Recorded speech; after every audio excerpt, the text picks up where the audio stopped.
جدید عہد علم کی ترقی اور سائنس کی عدیم المثال ارتقاء پر فخر کرتا ہے۔ بلا شبہ یہ افتخار جائز ہے۔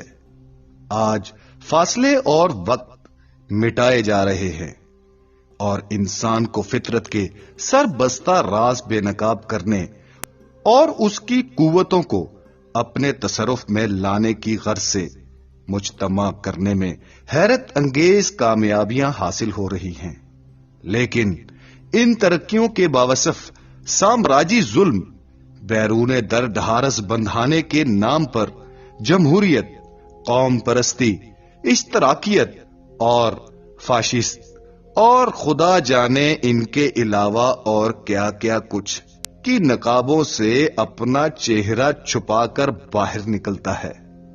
ان نقابوں کے پیچھے دنیا کے ہر گوشے میں جذبہ آزادی، انسانی شرف اس انداز سے پاؤں تلے روندا جاتا ہے جس کی مثل انسانی تاریخ کا تاریک ترین دور بھی پیش نہیں کرتا۔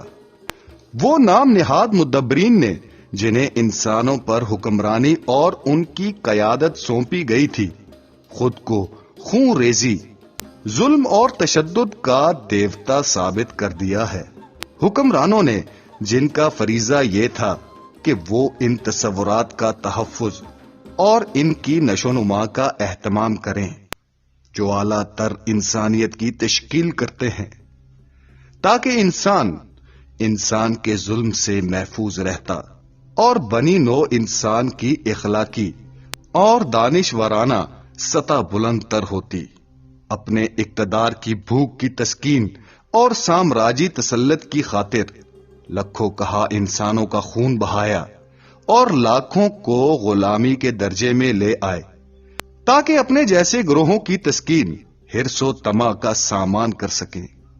لوگوں کو غلام بنانے اور کمزور لوگوں پر اپنا تسلط قائم کرنے کے بعد انہوں نے ان کے مذہب، اخلاقی قدروں، ثقافت، روایات اور ان کے ادب پر ڈاکہ ڈالا۔ پھر انہوں نے ان میں تفریق اور انتشار کے بیج بوئے کہ وہ ایک دوسرے کا خون بہائیں اور غلامی کی افیون کے نشے میں سو جائیں، تاکہ سامراجی جونک بغیر کسی رکاوٹ کے ان کا خون چوستی رہے۔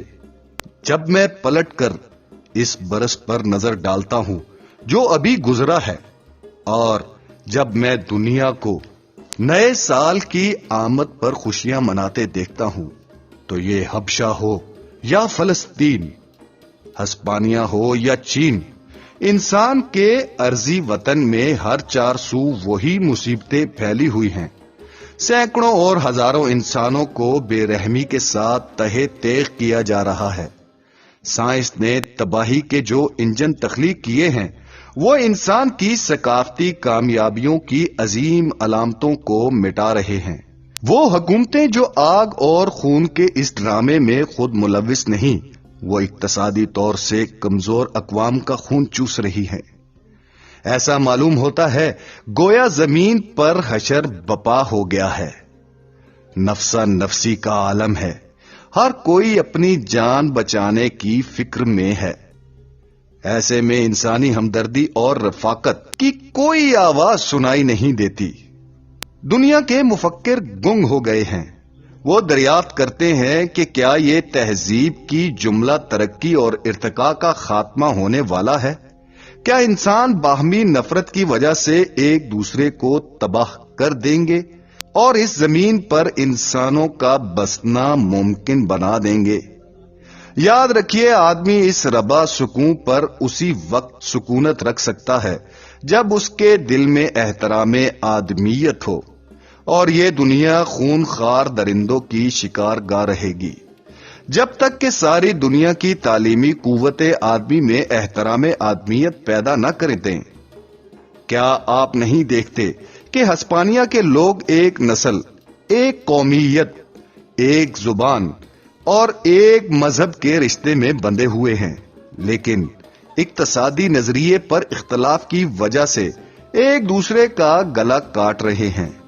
یہ ایک واقعہ واضح طور پر بتاتا ہے کہ قومی اتحاد بھی کوئی بہت پائیدار قوت نہیں ہے، صرف ایک اتحاد لائق اعتماد ہے۔ وہ اتحاد ہے آدمی کی اخوت، جو نسل، قومیت، رنگ اور زبان سے ماورا ہے۔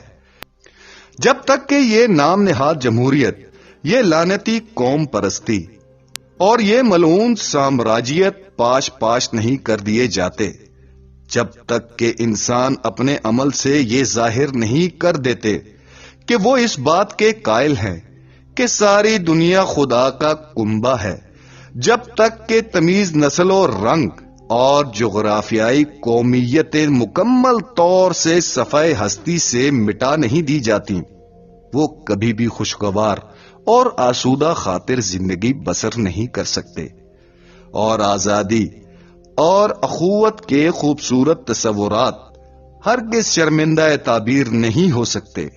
لہذا ہمیں اس قادر مطلق سے اس دعا کے ساتھ نیا سال شروع کرنا چاہیے کہ اللہ تبارک و تعالی ان لوگوں کو جو برسر اقتدار ہیں اور حکومت میں ہیں، انہیں انسانیت کو پروان چڑھانا سکھا دے۔